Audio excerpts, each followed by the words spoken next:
Hey everybody, the time has finally come. Cliff Notes Podcast is finally here. So let's talk business, where we talk to everyday entrepreneurs and business professionals about the grind and hustle it takes to run an everyday business. Hey guys, this is Cliff with Cliff Notes Podcast, and today we got a special guest, Chad Tavernia. He owns and operates the North Country Drone Search and Recovery. Welcome to the show. Thanks for having me on. I appreciate it. Thanks for coming. Yeah. It's kind of a fantastic thing what you do, man. What made you get into this sort of like a search and rescue? Well, I've had a strong interest in drones in general for several years now. I got my first drone in 2015. So I've been flying drones for several years. But in the last couple of years, I have been, of course, I'm always like tracking the drone industry and seeing what's new. And I was made aware that there's now, thermal imaging cameras available on drones at a price point that's accessible to your more everyday person, as opposed to being like strictly like military grade, Right. Equipment. So just kind of like, having that knowledge and having my interest in drones, plus coming from a law enforcement background, I've always had an interest in like starting, a search and rescue, like drone business. And, here I am a few months into it and things have been going well and I've been having success finding a bunch of lost pets with it. So all in all, things have been going well so far. Did you do like a drone recovery or in law enforcement? And what kind of law enforcement were you in? I retired from the New York State Police. I retired as an investigator, and I did do 6 years as a uniformed trooper prior, to becoming an investigator. I was not a member of the State Police Drone Unit. They do have one, Right. and that came into existence. It was around that same 2015-ish, time frame. But because I was in the beast, what they call the Bureau of Criminal Investigation, I wasn't eligible to get involved in that unit because that unit was specifically for the members who had the rank of trooper, and with me having the rank of investigator, I wouldn't have been eligible, unfortunately. But Well, I mean, thank you for your service. I know law enforcement these days are hard, I appreciate it. and but getting back into doing your drones, what's made you go for like man's best friend? We call it.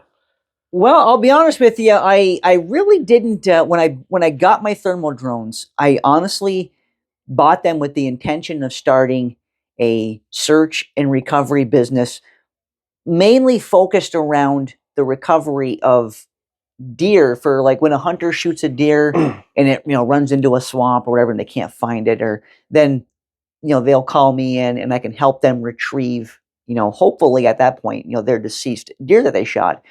But it all started on January 27th. It was a Saturday morning. I'll never forget it. I got a message on my Facebook page. It was like 9:30 in the morning. Had a woman from Berkshire, Vermont, reach out to me, and she basically just asked me, hey, do you think you could come out here and try to find my dog with your drone?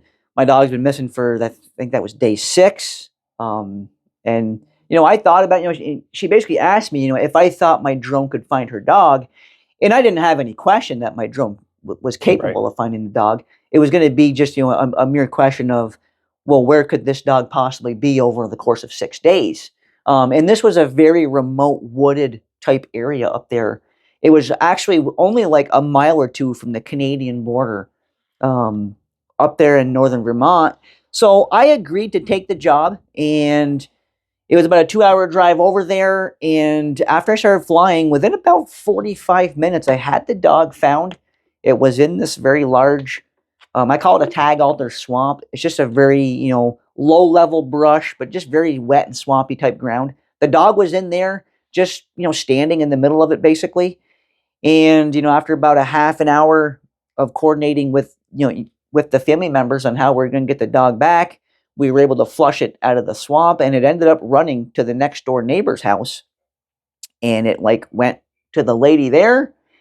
And, 5 minutes later, they had the dog back. So, that was my first ever, pet call, Right. with the drone, and I had success. And then when, after that, of course, I did make some, posts on my Facebook page and stuff about it. And ever since that day, I've really just kind of had, call after call come in. And, over the last, over the course of the winter months and here through early spring, I'm now at a point where I have found 17 missing dogs with the drones. I mean, So that's pretty cool. Do you think now that you're doing this and being your background as a trooper and an investigator that, we've had things in the past, the escape of 2015 and, you have missing persons, whether from nursing homes or children walking out of their house in the middle of the night. Is it something that you would be able to coordinate with state police or other law enforcement agencies that you could give them a hand, or are they kind of strict on that? yeah, I certainly would be able. I mean, I certainly would be capable of offering assistance if requested. But I do know, at least here in New York State, any missing person or missing elder, missing child, missing elderly person, anything that's going to be, human related would be, a police investigation. And most of the larger departments today have their own, drones Right. with this technology. And I know for a fact that the state police does. So I think it would be rare that the police agencies would request outside civilian, assistance. But I mean, it would be possible. I guess depending on how large of a scale the operation was. But I think for the most part, those will be law enforcement sensitive issues. Okay. Yeah. Now, I know you do this in the North Country area. So how far do you spread out? So if somebody wanted something from, down south in Albany or even further down into the state, would it be something you'd be willing to travel for? So far, I have gone as far away as about 3.5 hours from where I live in Malone. I've kind of generally been telling people that I'll travel up to about 4 hours away, to go to a call. So I've been as far as Oswego. I've been to Central Vermont a couple of times now. Down by East Charleston was the town. That was a good Wow. 3.5 hour trip down there. I've been down to Johnstown, New York area, which is just north of Utica area. So yeah, I have been kind of all over the North Country, I guess, which is one of the reasons why I did name my business when I did, is because I did have the intention of branching out and going, up to, 3-4 hours away. But I mean, I have had people from Pennsylvania, reach out to me and ask me if I could help them. I've had a person from Maine asked me to go out there. New Hampshire also, and honestly, I even had one person from Wisconsin, believe it or not, reach out to me. But I mean, I told them, I'm like, well, I'm from New York. I'm like, I don't know exactly how many hours I am from you. It's got to be like pushing 15. I'm like, I just don't see how it would be feasible for me to, go out there and help you, unfortunately. And unfortunately, I don't have a contact in Wisconsin right now, so I wasn't even able to put them in touch with somebody. But what my plan would be for pretty much anywhere over basically 4.5 hours and plus, I would do my best to try to put them in contact with somebody, in their area. But the only problem with that is there really isn't a ton of businesses yet doing this, although I am seeing more and more, come into it kind of every week, honestly. So I do think you're going to see this technology and companies offering this service become more prevalent for sure. Yeah. Sure. Now, do you think, for people that don't know about drones at all, I had a drone back in the day, and I'm sure technology has changed in the past, but with drones, it always became an issue sometimes where I was flying. So if you have a lost animal, dog, or whatever you're searching for, have you ever come to a situation, or what would you do in a situation where there's airspace or there's a correctional facility where they have no fly zones? Like how do you handle that situation? Well, there is an FAA LANC system that you can where basically you can for pockets of controlled airspace, which are typically around major airports, even the smaller airports. But like I said, some prison complexes will have these also, and sometimes you'll have issues where like a VFR, what they call a a temporary, a TFR, a temporary flight restriction. Like sometimes, like believe it or not, in some of the bigger cities, in fact, it would have happened in Syracuse when President Biden was just down there like Right. a couple weeks ago. They'll have like a temporary flight restriction for all aircraft within like a given area for safety reasons. So, but there is a system where a pilot can put in for a request to fly in those areas over. You basically would put in there the time frame you're looking to do this search, and what you would need for airspace. But what I have seen is most of the airports are going to limit you to like 1 to 200 feet a lot of times. Which, if that's the case, like it's not really high enough for me to effectively break all of the surrounding tree cover where this lost pet could possibly For be. sure. And if I can't get at least 250 300 feet above the ground, I really can't effectively do a thermal infrared scan for the pet. So in instances where I can't like get approval for airspace above say 300 feet, I've honestly had to decline those cases so far, because I don't feel comfortable taking the call if I don't feel I can provide the person with the service that I know I can provide with the full capabilities of the drones. Right. So recently, I've been following you on social media that I saw this rescue that you did with a husky named Echo. That seemed like almost like a movie kind of situation where you would have this dog. So could you tell me and my audience, from start to finish, from like the encounter with uh, your customer, I guess you would call it, or Mhm. and the lost dog, of how it all started and how it all ended? Okay, well, it was May 1st. It was a Wednesday night. I was actually just sitting home watching TV. It was like 5 o'clock at night, and I got a phone call come in from a gentleman down in Buffalo. And when I talked to him, he said that um, a- it was actually his ex girlfriend had a dog. It was living up close to my area, and had lost her dog while out on a jog or a walk with her two dogs up on the Cary Falls Reservoir, which, if anybody's not familiar, it's up in the town of South Colton, which is about maybe 40 minutes south of like Canton, Potsdam area. And you're starting to get into like the true like Adirondack type woods. Like it's just really nothing but big woods up there, and just a lot of pine trees and uh, conifer trees in general. But they're also getting into like some more like mid-level mountains.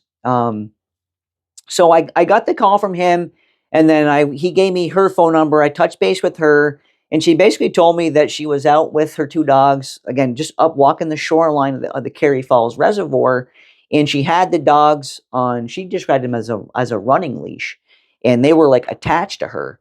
So I'm not sure if she was like jogging with the pet, with the dogs, or if she was just walking them. But somehow or another, the leash for her husky Echo came unclipped from her, and Echo basically went taking off down the shoreline, and she lost sight of him or her several hundred yards down the shoreline. And she looked around for a bit, actually for a couple of hours up until I got there. No luck on finding the dog or anything. And by the time I got there, because it was a good hour, So she was an animal lover. So she called. You said she's from Buffalo. She actually lives right in the South Colton area. Okay. Her ex-boyfriend lived in Buffalo. Okay. And apparently they still have some kind of contact with one another, because he actually called me for her, because she was having trouble getting cell service where she was. Right. And cell service was an issue up there where we were. So he initially reached out to me, and I ultimately made contact with her directly. What was the time period of from the dog lost to when they called you? The dog went lost. She had looked for about 90 minutes before I talked to her. So we're talking probably for like 4 p.m. And then by the time I got there, because I lived an hour away, it was like I was getting there just as it was getting dark, and it was probably maybe 8:15 p.m. So I was kind of getting there just as it was getting dark. And of course, I touched base with her. looked at the maps, to see, whereabouts this dog went missing from, because I wanted to start as close as I could to the actual last sighting of where the dog was For physically sure. seen. And that was about, I mean, I didn't map it out, but it had to be at least about a mile hike in off of State Route 56, which is the main road that runs through there. So knowing that, because I brought both of my thermal drones with me, my larger Matrice 30 and then my smaller 3T, which is one I can handhold, launch, and land with. And so after talking to her and knowing that we were going to be hiking in there probably close to a mile and pretty much just sheer wilderness in a lake edge, I opted to just bring in the small drone with me because I really didn't think I'd have an adequate landing and takeoff spot for the larger drone, which actually did pan out that way. I actually, by the time we got in there and got and actually started searching, it was probably pushing like 9 p.m. And I actually had to launch the drone from actually standing like a couple of inches in the lake, and then launch the drone with my hand in order to break the tree line. So it's 9 o'clock at night. Yeah. You're an hour away. You're in the middle of the wilderness. I just want to give my audience a picture here. What was the weather condition like? It was actually a very nice night. It was calm winds, and you could see the stars. The temperatures were probably like around 50 degrees, if I remember. Like, it wasn't cold by any means. And like I said, it wasn't windy, and you could actually, at that point in time, you could see the stars. So it was perfect for flying. So we had really good conditions. And, on my second battery with the drone, so I mean, I typically get about 25 minutes of battery flight per battery. Right. So I had exhausted the first battery, came back and got another battery. So I was probably about 40 minutes into the actual flying of the drone when, I spotted, high up on, and I knew beforehand from looking at the map that Catamount Mountain was like right near where the dog was last seen. And from looking at the map, I could tell that it was like just under 1,900 feet to the top of it, and I could see a lone, heat, what I call a heat signature, on the thermal image, and I could see that there was one just stationary way up on this mountainside. And after getting the spotlight on the subject, was able to confirm it was in fact Echo, and we could see her leash, dangling down the cliffside there.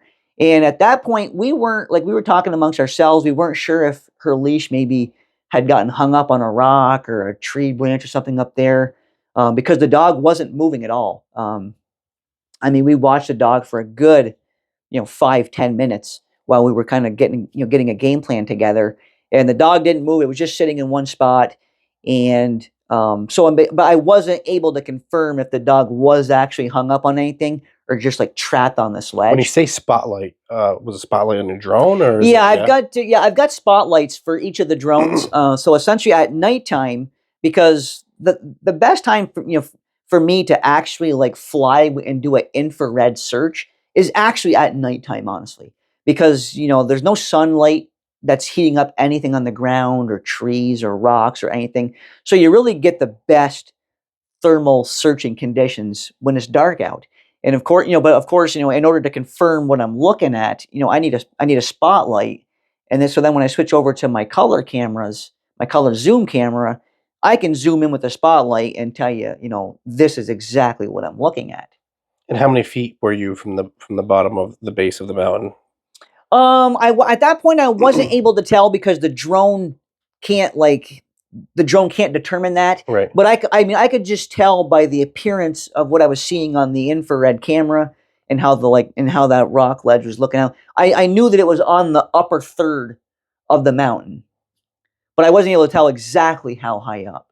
Okay, so now you've spotted and you confirm the dog is there. Yep, the dog was there. So now you're getting a plan together, and now you're ready to hike.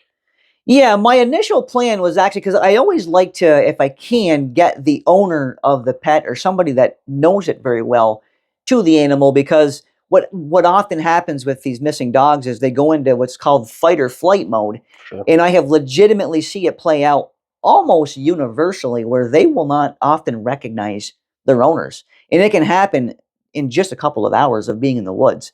So, but I do like to have the owners go in because I just feel like if anybody is going to have a chance to like have the animal go to them and not run away, it's going to be, the owner or somebody that is familiar with the dog. So my initial plan was to get Caitlin, was her name, was to get Caitlin to the dog. And we actually spent the next probably hour and a half in four drone batteries trying to get that done. But the terrain was just too steep, and Caitlin just wasn't comfortable navigating that terrain, getting to the dog. So, and at this point, I was down to my last battery that I was going to have for the for the drone. It's the bottom of the ninth. Yeah. So I mean, I knew that the battery power was going to be crucial, and of course, the dog had not moved in this entire time. And the more I looked at where the dog was and on that rock ledge and how the two faces were, I could tell that there was a very steep, tall face, above the dog, and there was pretty much the same thing below the dog, and there was just a little narrow strip of land that this dog was on. So I was kind of surmising in my head that this dog, because obviously it's in complete black, night situation. It can't see anything. I'm sure the dog just realizes it cannot like physically see how to get off of this mountain, and it's basically trapped there. So I knew the dog was very unlikely to leave that spot unless it somehow maybe got spooked from a wild animal or something. So at that point, I knew that time was going to be, that we were going to have to move quickly to avoid something like that happening. And with only having a battery left, what I basically had Caitlin return back to where I was on the shoreline. And from there, I was pretty much going to have I hadn't told her this yet, but at that point, I was thinking, all right, I'm going to just have her come back. We're going to hike back out. We're going to go back over, because I did notice there was this old camp road that came in from the whole other side of the mountain, but was actually closer to where the dog was than where we had hiked in from. So my plan was to get her back to me. We'd hike back out. I'd leave the dog where it was, because I knew where the dog was physically. And then from there, we'd hike back to the road, circle around probably a 6-7 mile drive the other side of the mountain, come back in this camp road. And then from there, I would just hike in there and see if I can get to the dog, because I knew it was going to be tricky to get up there, because I could tell by how all that rock ledge looked on the thermal camera. Plus I had Caitlin there basically saying, this is too steep for me to even think about going up. Right. So that was the game plan. I had her come back, and then from there, we basically just we hiked back to the vehicles. From there, I had her follow me over to, it's actually called Carey Falls Road. It's just a seasonal camp road that goes way back into this Carey Falls Reservoir. We got back there. It was probably pushing 12:45-ish a.m. at this point. Wow. And like I said, I mean, at this point, I'd pretty much told Caitlin that I was going to also hike in there, and she initially was going to come with me. But we only got like maybe 50-60 yards off the road, and of course, she had already been out hiking with the dogs for a couple of hours before I got there. She was searching for the dog before I got there. And plus I had her hiking, trying to hike up there 2 hours, probably 90 minutes with the drone while I was trying to get her up there. So at that point, she was getting very tired, and I could tell that. So I just basically told her, listen, I'm comfortable going in there alone. Like, why don't you just wait back at the vehicles, and I'll do my best to get up there. There's obviously no trails, right? Yeah, there was no trails. I did have, I had enough cell service to use my cell phone and Google Maps on my cell phone to go in there with. I could see where that rock ledge was, so I knew where I had to get to, and I could see, because whenever you're walking through the woods with your phone on GPS, it shows you like a little blue dot of where you are. Sure. So I was just using my phone to just guide my way into that rock ledge in that mountain. But yeah, there was no trails or nothing. And at this point, actually, there was a big storm rolling in, and I could hear, the thunder was coming and the lightning was coming, and it was coming closer to us.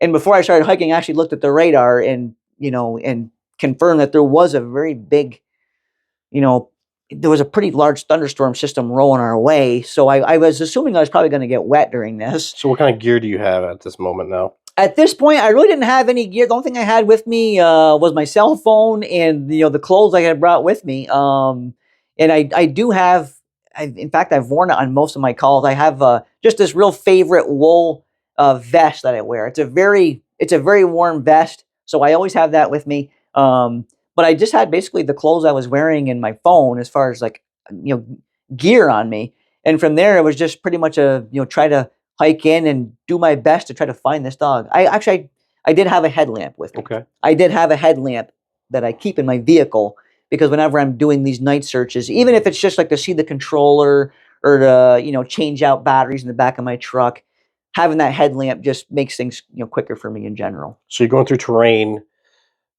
midnight, pitch black. The terrain is probably not very, very well trailed. Yeah, it was definitely getting Yeah. mountainous at this point, and it was pretty much all uphill to the dog. Okay, and now a storm's rolling through, and you have time. Time is at the essence here, where this dog needs to get saved. So now you're climbing up the mountain. Yeah, so at this point, I'm climbing up the mountain, and I know I'm close to the dog because I can see where the rock ledges are. I'm close to it, and of course, now like the thunder is really bellowing in, and there's like lightning flashes every few seconds, and I didn't want to risk like scaring the dog because. So what I was doing is, as I kind of figured I was probably like inside of a few hundred yards of the dog, at that point I was like every couple of seconds I was just like calling Echo's name, like in a very friendly type manner, just trying to, if she could hear me, try to put the dog at ease that I wasn't some wild animal or something like weird coming after her. So I was just thinking if the dog can hear me, I wanted her to think it's somebody coming to help her. And I didn't because I knew that if she was like to panic, she could fall off that mountainside. So, and I was just kind of doing my best to use my headlamp to like search any area, as much area as I could around me as I'm trying to like snake my way up this mountainside. And I got to a point where I could actually see the two rock ledges. Like I knew that there was one above me, and I could see that there was another one above that. And I'm thinking to myself, that's got to be where the dog is, because there's two very like sheer rock faces, and I could see like a little ledge. I'm like, the dog has got to be there. And I just did my best to like snake my way up through there. And when I got to that little ledge, sure enough, as I was like cresting up on top of the ledge, which I did slowly, and my headlamp like got over the ledge, there was Echo's eyes, shining back at me, Right. and at this point she's like panting frantically. She's like whining and crying and like just like freaking out basically. How long was the climb? Like how long did it take you to get up there? I was probably a half an hour, I would say, Right. Give or take. I didn't like time it, but I would say about a half an hour, because I did look at my when I got to the dog, I did look at my phone, and it was 1:15 a.m. and I knew I had started sometime around 12:45. So I would say about a half an hour to get up to her. So me, I'm just picturing this like these steep rocky peaks and this dog that's like 10 feet, 15 feet down on a ledge with no way out. Is that kind of like what it was? Yeah, I mean, this ledge was like literally about maybe 10 feet long and like maybe like 3 or 4 feet wide. And it was just this little ledge of land that was like in between these two like 70-foot, sheer rock walls. And I don't know how, I don't even know how the dog got out. I'm assuming, since I got up there, I kind of know how the dog got up there, but there may have been another way from the other side of the ledge, but there was certainly a little way for me to get up there on my side of the ledge, how I got there. But we're talking like literally just like, maybe a foot wide width of like ground to like snake your way up this ledge. It was actually pretty interesting on the way down as well, because because once I got the dog, and it took me a few minutes to get her to come to me, because she was like initially wanting to go away from me. So what I did was I actually took my headlamp off, because I knew I was probably blinding the dog. Right. Because every time I'm looking at the dog, I'm shining my beam of light at it. So I took the headlamp off and like actually like held it out for myself and like back towards me, so the dog could see that I was a person at least, And I just kept like encouraging, like calling to her in a very friendly voice, and I got down really low, and like and eventually the dog just kind of got down on all fours and just kind of like slowly crawled towards me. And then once she got to where she could smell me and stuff, at that point she really warmed up to me, and she obviously at that point knew I was somebody there that was going to help her out. So at that point, it actually started to pouring down rain at this point. Once I got the dog and got my leash or got the leash, wrapped around my arm a few times, because I knew she was probably, she was a pretty good, size husky, maybe a 45, 50 pound husky. And I figured, coming down with the slippery rocks and the slippery, old leaves and stuff, that I didn't want to risk the dog, like me losing, For sure. losing the leash on the way down. So I actually like wrapped the leash around my arm like 2 or 3 times to make sure that even if I lost control of it, You still got it. I'd still have the leash. And then on the way down, and that's how it worked. Like on the way down, we'd had to just like snake our way back down through that little land ledge, and then and the whole way down, like Echo was like on a mission to get off of there, and a couple of times I actually had to like kick my feet out and like sit down on my rear end and like yell at the dog and say like, Echo, you got to wait here a little bit. Like you're basically dragging me down the mountain here. Like I don't want to turn an ankle or break an arm or something. I mean, you kind of risked your life on a beck and call. Someone called you, hey, my dog's missing, and you climb a cliff in the middle of the night. Yeah, well, I mean, I knew that time was. I mean, I knew the dog was in danger where she was, No, like for sure. because I mean, when I first found the dog and we were trying to get Caitlin in, I was thinking to myself, well, we might have to wait till morning because I just don't think we're going to be able to get her tonight. And the more I thought about it, I was like, I don't even know if the dog's going to be up there, come morning, because who knows? She could maybe find her way off in the very early dawn hours, or like a bear or a coyote or something could get after her up there. Who knows? I mean, that's probably what brought her up there. You probably chased something up there, right? Yeah, I mean, I have no idea. Why she would even go up that high on the side of a mountain, anyways. But that's where she was, and I knew that if she either made the wrong move coming down or something like went after her and she like fell off either end of that ledge, it was basically like a 70-foot sheer drop off. Wow. So I knew that the dog was in danger where she was, and I looked at it from the standpoint of, well, if the dog can physically get there, I'm pretty confident I can somehow find my way up there if I just keep picking around the area. And I mean, it did take like going back, like I had to I described it as switchbacking. I had to like go back and forth and like to find that little path up there. For sure. But after about a half an hour, I was able to get up to where the dog was, fortunately. That's good. And you saved Echo. So you got the dog down. Now what's the owners are saying? Well, and I didn't have enough cell phone, and I wasn't even worried about it because again, it was a pouring down rainstorm. I just wanted to get back with the dog as soon as we could. So like I didn't even like have a way to like, let Caitlin know that, hey, I got the dog. We're on our way out.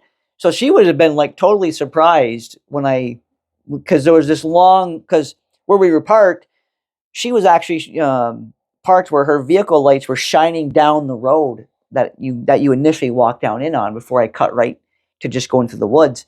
And on the way out, as I'm coming up that road, I'm thinking, okay, any second now she's going to obviously see the dog. Like it had to be like pulling me up this road, and sure enough, she did. And she came running out of the vehicle and was like crying and was like couldn't believe that I actually like got to the dog. Right. Yeah, she was obviously very excited about it. And of course, I was excited to have been able to get the dog back for her. So that's awesome. That's an awesome story. Did you learn anything from that? I mean, you've been doing it for any of your rescues. Have you learned anything that, I might need to bring this with me now, or like if this storm happens, like what kind of gear and preparation do you have to do to go out on these rescues? Yeah, there's no doubt that because I really never anticipated having to climb a mountain to to rescue one of these dogs. But now that has happened, I certainly will, like moving forward, have some gear with me in case that becomes necessary. But it'll just make things a little bit easier for me. But a couple of things that I've learned in general from doing these dog searches is that the dogs almost will universally go into this fight or flight mode. At least you have to anticipate that's going to happen, because I've seen it. I mean, out of the 17 dogs I've recovered, I would say probably 15 of them have legitimately at some point or another initially ran from a family member, or like that, or that was their initial reaction. And even Echo's initial reaction was to move away from me. She just really didn't physically have the capability of doing so, for sure. Because of where she was. So I've learned that, and how I try to combat that, because every time I have found a dog so far, I have been able to successfully get them back. And sometimes it's taken going out there the next morning and finding them again, because like we might try 2 or 3 times a day before, not have it work out. The dog keeps running away from us. Go back out there the next morning, find him again, and then sooner or later you get him. But a couple of things that can work is I actually now typically will have the person going, whoever's going to go in on foot to get the dog, I usually have them go in with either the dog's food dish with some food in it, Yep. yeah, as an audible, basically as an audible, prop, basically to like encourage shake the the bag dog and, to yeah. to come to us, or I have them go in there with hot dogs or treats, some kind of food to help entice the dog over to us. Because I had another case just a couple of weeks ago over in Morrisonville, not too far from here actually, and that dog was a German Shepherd. I found her on a night search, and we made one attempt with the owner. This is like 12 o'clock in the morning. The dog ran all the way across the field from the owner. So obviously that wasn't going to work. And the next day just wasn't good flying weather, honestly. And then so 2 days later, I went back out there, found the dog again, and long story short, that dog ran. She ran from the owners 4 times that second day while I was out there. And then on the 5th recovery attempt, I actually had the son, just because I knew once I had the dog relocated, I had the kid just sneak in there very quietly with the food dish, and I told him, just don't even bother calling to her, just shake the dish and we'll just see what happens. So I guided him into about 40, 50 yards from the dog, and I just had him start shaking that dish. And after a few minutes, you could see. I mean, I had all this on the drone camera. The dog stands up, and you can tell that she hears the food dish, and she just starts going his direction. And after about 6, 7 minutes, that dog walked literally right to him, and all he did was just stand there and shake the food dish. So like that one little detail was like literally the difference between getting the dog back and not. Right. Now, are you an animal lover yourself? You have dogs? I grew up with dogs. I had 2 dogs growing up. I haven't had a dog in my adulthood, mostly because I do live alone. Like, I'm not married, don't have kids. So, and with being a 20-year trooper and investigator with the state police, it was just always a super very demanding schedule. Sure. Sometimes you'd be working 12, 16 hours a day and not really know when that's going to happen.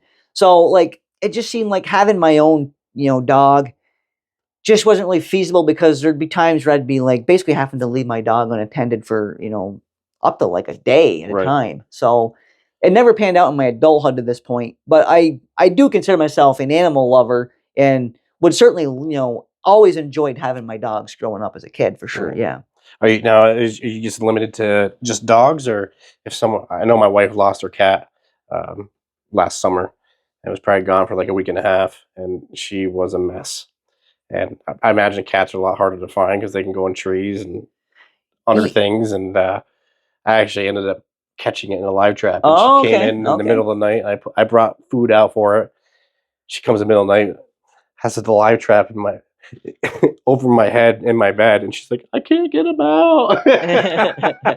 So, would you do a cat? I absolutely would. I mean, just the way it's worked out. I mean, I have had several people reach out to me for a cat, but either the cat would come back, right, before I got out there, or they would be like, "Let's wait a day. I'm going to check a barn," and then they'd say, "Oh, the cat was in the garage." So it just hasn't panned out that I have gone out to search for a cat yet. But I certainly would, and don't have any doubt that I could find a cat, because when I'm doing these searches for dogs, I'm routinely finding squirrels hopping around the ground, finding raccoons in trees, like porcupines, and like pretty much any living animal I certainly can find with that drone. Awesome. Now, for those of you that are looking, trying to find your lost pets, how can someone contact you? Right now, the best way to reach me is through my Facebook page. That's pretty much the main way that I've been getting reached out to by people. But on there listed too is my cell phone number, as well as my email address. So between phone, email, and Facebook Messenger, if you can't, you should certainly be able to get a hold of me in a timely manner. Awesome. So this was Chad. He runs North Country Drone Search and Recovery. You can give him a call at 518-955-5656 or send him an email at vpoutdoors@hotmail.com. He was a retired trooper, our heroes, and now he's your fur baby's hero. So thanks for coming on. I really appreciate it, man. This was definitely an interesting Yeah, I podcast, had a great and I had time. I appreciate it. Thank you so Yeah, much. thank you.